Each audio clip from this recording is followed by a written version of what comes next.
Salut, cogitateur de cœur. Donc là, aujourd'hui, je voudrais te parler d'un truc un petit peu fantaisiste pour certains. Je voudrais te parler du jeu du tarot, du pervers narcissique et du diable. La carte du diable. Bon, alors, c'est une bonne femme à poil, c'est mon truc. J'y peux rien. En même temps, le Pen, ça peut être une femme. Et, et cette notion d'enchaîner les gens et de les soumettre par des chaînes. Alors, les chaînes du pervers narcissique sont des chaînes virtuelles, bien évidemment, mais qui sont néanmoins présentes par plusieurs moyens. Donc la peur, par exemple, est un moyen utilisé par le diable. Ça peut être la peur, alors par rapport au pervers narcissique, ça peut être installer la peur de perdre. L'autre a très probablement la peur de perdre, etc., etc. Mais il y a aussi toutes les formes de peur. Toutes les formes de peur font qu'un individu qui est dans la peur ne raisonne plus, en fait. D'autant plus s'il comprend pas trop ce qui se passe. S'il comprend ce qui se passe, il peut réagir. Mais en fait, dans la manipulation, effectivement, il y a un tas de phénomènes qui font que la personne, ben, même si elle n'est pas franchement dans la peur, elle est désorientée. Elle est désorientée, elle ne sait pas comment réagir face à quelque chose qu'il ou elle ne comprend pas. Donc, si on ajoute à la peur la manipulation, ça devient un outil redoutable. Parce qu'on a quelqu'un qui est dans la peur, donc quelqu'un qui n'est pas apte à, comment dire, à réagir, puisque la, la peur vraiment paralyse le. La peur, elle peut donner envie de se sauver éventuellement, mais là, c'est comment dire, si le danger entre guillemets n'est pas palpable et analysable, la peur va rester et s'amplifier. Et le stress et l'angoisse vont venir par l'absence de solution. Euh, la... Après, c'est vrai que tous ces mécanismes de manipulation sont divers et variés. Donc, les moyens qu'utilise le diable, là, notre pervers narcissique, qui pour moi est vraiment... enfin, il utilise les mêmes énergies que... Parce que là encore, on emprisonne avec cette carte les personnes avec une chaîne, ça se voit. Mais dans la vraie vie, le pervers narcissique utilise ces énergies telles que la manipulation, le mensonge. Donc j'ai mis la peur, j'ai mis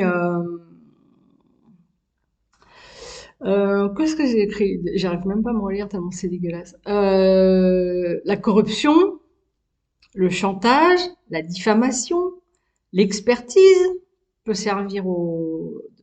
Tout ça, c'est des outils de manipulation, hein. Et la division.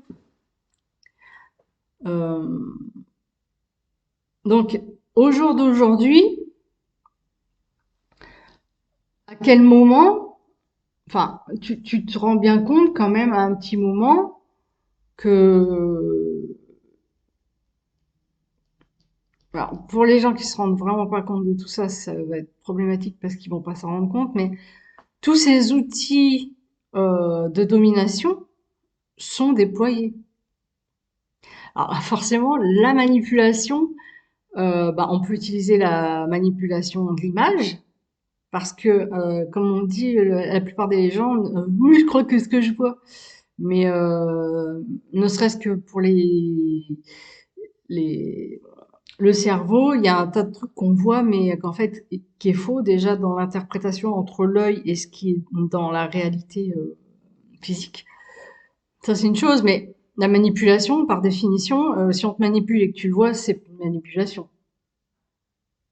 En tout cas, c'est des mécanismes qu'il faut apprendre à déceler en fait, puisque elle est cachée. Donc une image, c'est tout à fait manipulable. Moi, ça m'est arrivé aussi de croire à des trucs, par exemple, qu'on m'a envoyé euh, de façon à ce que je le partage. Et je me suis rendu compte après que c'était de la manipulation. On m'a envoyé ça pour que je le partage pour, par exemple, me décrédibiliser. Parce que ce truc-là, il n'est pas arrivé par hasard sur mon fil d'actualité et c'est pas quelqu'un de précis qui me l'a envoyé. Donc, c'est un programme, une IA, voilà. Après, du coup, ça rentre dans tout ce qui est ordinateur, mais ce truc-là n'est pas arrivé par hasard sur mon fil d'actualité. C'est juste qu'on voulait, par exemple, mettre ces gens-là en avant et, euh, et on se sert au jour d'aujourd'hui des personnes pour euh, mais en fait, alors ça, c'est un outil du pervers narcissique, du diable, c'est qu'il mélange du vrai et du faux. Donc, quel que soit le sujet, à partir du moment où tout est pipé, tout est mafiosisé, c'est du vrai mélangé avec du faux, mafiosisé, ouais, c'est comme la mafia, mais en verbe. Ouais, j'aime bien inventer d'amour. Et donc, à partir du moment où c'est magouillé, exactement comme fait le pervers narcissique, il mélange du vrai et du faux, et du coup, des fois, on sait plus ce qu'on a, enfin, ce qui est, c'est confus en fait. Et le fait de rendre les gens confus, ça donne une instabilité, et cette instabilité, elle mène à la peur, à l'angoisse, au stress, etc., etc., etc. Voilà. Dans les grandes lignes, qu'est-ce que je pourrais dire d'autre? Bah, le chantage, par exemple. Le chantage, c'est une extorsion de consentement aussi. Ça peut, mais c'est pas que ça. Mais le chantage, à partir du moment où tu uses du chantage sur quelqu'un, le chantage, par exemple, envers les enfants, c'est si tu manges pas ta soupe, t'auras pas de dessert. C'est pas éducationnel, ça. On peut essayer de vendre la soupe en disant, bah tiens, je te montre que les fruits et les légumes, les fruits, les légumes, pardon, c'est bon pour la santé. Donc mange de la soupe, quoi. C'est. Mais le chantage éducationnel, ça passe comme quelque chose de tout à fait normal. Après, on ne sait pas quel résultat ça donne. Moi, personnellement, enfin, il y a peut-être beaucoup de gens qui sont comme moi, je n'en sais rien. J'ai toujours réagi très mal. Mes parents, une fois, m'ont fait un chantage, une fois, hein. Ils sont pas recommencés d'ailleurs. Euh, Ce fameux, si tu manges pas ça, je te mange tes fraises, c'était parti en cacahuète, hein. Cacahuète plus plus. Bon, oui, j'ai horreur de ça. Il y a des gens comme moi, alors je sais pas qui. Enfin, j'ai une bonne idée. Les zèbres, par exemple, détestent le chantage, mais ils détestent au plus haut point. Il n'y a rien de plus bas, en fait, que le chantage. Là, on a atteint des niveaux de bassesse. Pourquoi? Eh ben, je ne sais pas, parce que c'est une sorte d'injustice, déjà. C'est une combinaison d'injustice et d'emprise. C'est une espèce de viol, le chantage. Ah oui, quand on fait du chantage, on t'oblige à faire quelque chose. Et quand c'est corporel, par exemple, c'est un viol, ni plus ni moins. Euh, Par exemple, il y a quelque temps, on a commencé à violer les gens indirectement, enfin c'est symbolique évidemment, en voulant installer un truc qui mesure l'électricité chez eux. Alors qu'ils ont de l'électricité, comme moi d'ailleurs. Euh, c'est une forme de viol. On t'impose un truc chez toi. Et c'est pas fini. Au nom de, soi-disant, un tas de... Alors, c'est vrai qu'il y a des problèmes au niveau chaud-froid de la planète, on va dire ça comme ça. Mais le projet, c'est de te vendre en mode chantage, comme la fameuse publicité que tu vas voir passer là sur YouTube, tiens j'en profite, avec l'espèce de blondasse là. Je ne la supporte plus celle-là, il y a un moucheron. Une espèce de blondasse, et quand je dis blondasse, c'est dans le sens, je te la fais, c'est con, j'ai pas noté son discours. Bonjour! L'État a décidé de donner des aides pour changer votre climatisation. Vous n'aurez pas 1 euro à débourser, c'est gratuit. Alors dis-toi que quand c'est gratuit, alors elle te dit pas comme ça, c'est mieux vendu, il y a un speech. Mais déjà, l'État a décidé de. D'où qu'il décide. Les mecs là, ils décident de te faire des économies parce que soi-disant tu pollues. Ils prennent l'avion pour aller faire pipi à l'autre bout de la planète, quoi. Allô, quoi. C'est bref. Ceci étant dit, je suis partie. Bon, alors, pour que ce diable ait la vie un petit peu plus facile,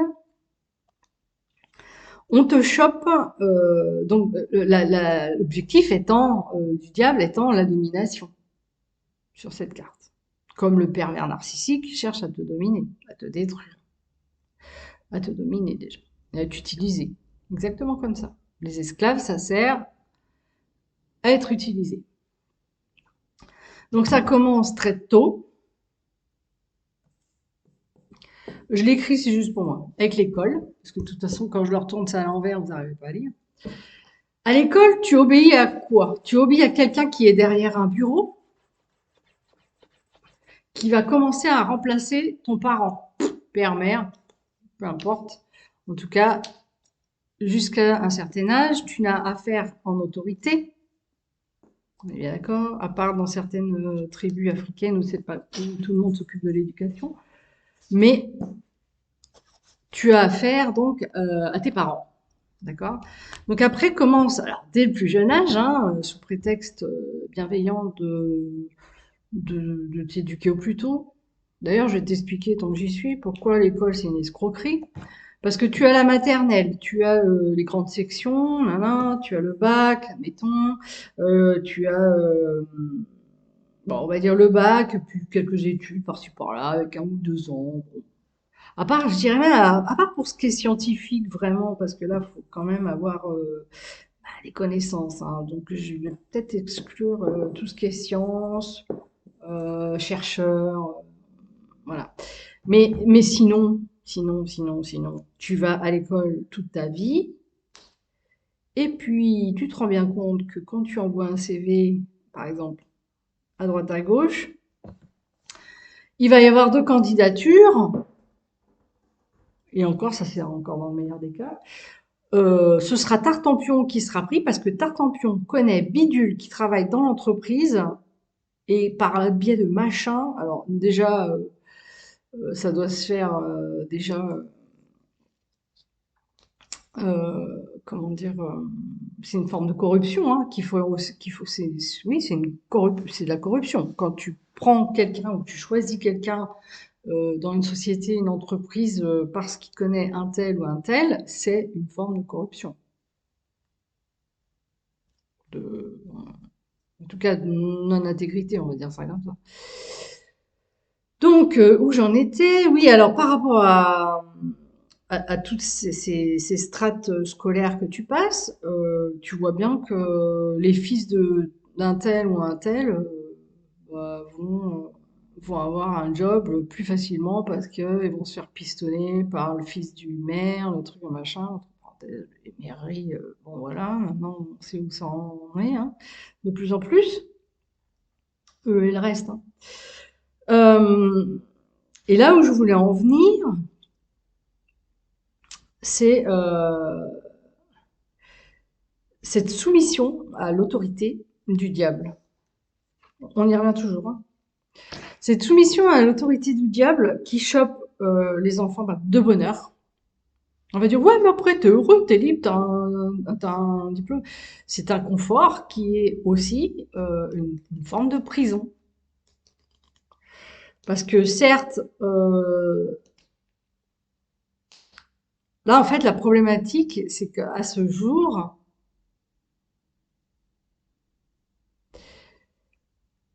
tu as toujours été, au début, c'est ton parent qui te donne l'autorisation de sortir. Eh, je peux sortir, je peux aller en boîte, je peux, hein. Après, par exemple, l'autorisation d'aller chez le médecin, par exemple, ton patron pouvait te dire, ah ben non, non, vous restez là, ou hein, au bout d'un moment, parce que moi j'ai eu des personnes qui étaient dans cette situation-là, de ne pas pouvoir aller chez le médecin parce que l'employeur dit, ah mais vous vous rendez compte, il y a des clients qui attendent. Non mais la nana, elle est malade, hein, je parle pas de moi. La nana, elle est malade, quoi. Bref. Mais ça, c'est, on n'en est plus là. C'est même un autre temps qui peut paraître luxueux maintenant. Et donc tout ça pour dire que il y a au jour d'aujourd'hui des pervers narcissiques que tu acceptes en fait. Tu acceptes parce que ils sont déguisés. Ils sont déguisés, ils sont pas avec cette tête-là. Ils sont déguisés et ils te disent quoi faire à la place de ton parent, par exemple. Mais ton parent, ton vrai père, ton vrai mère que tu as eu au tout début, on peut imaginer, alors évidemment, malheureusement, c'est pas le cas de tout le monde, je suis désolée pour les personnes qui ont subi des maltraitances étant enfant, mais normalement, ton parent, il te donne des bons conseils et il essaye, en tout cas, il n'y arrive pas toujours, mais il essaye de te donner... c'est un parent bienveillant. L'idéal n'étant qu'il soit pas complètement dans l'autorité. Enfin, pas dans l'autorité bienveillante, on va dire ça comme ça. Mais après, tu as affaire à de l'autorité malveillante. De plus en plus, toutes les autorités sont malveillantes. La plupart. Et même les autorités médicales ne respectent même plus, par exemple, les personnes handicapées. J'en ai vu la preuve, c'est hallucinant.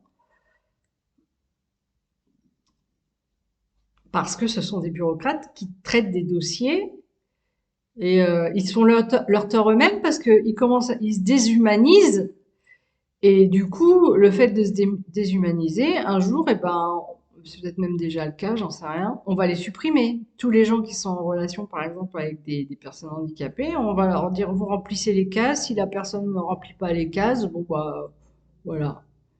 Puis un jour, ben, on mettra un ordinateur qui va cocher les cases à la place du personnel, et eux-mêmes, ils vont être éjectés.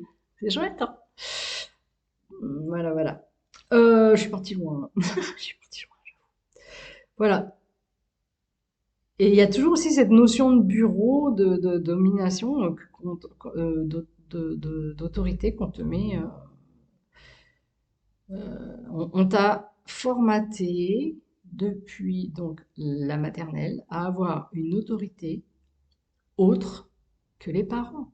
Et c'est aussi d'ailleurs, alors peut-être tu as entendu déjà parler de ça dans ton entourage actuellement ou à la télé ou des trucs comme ça.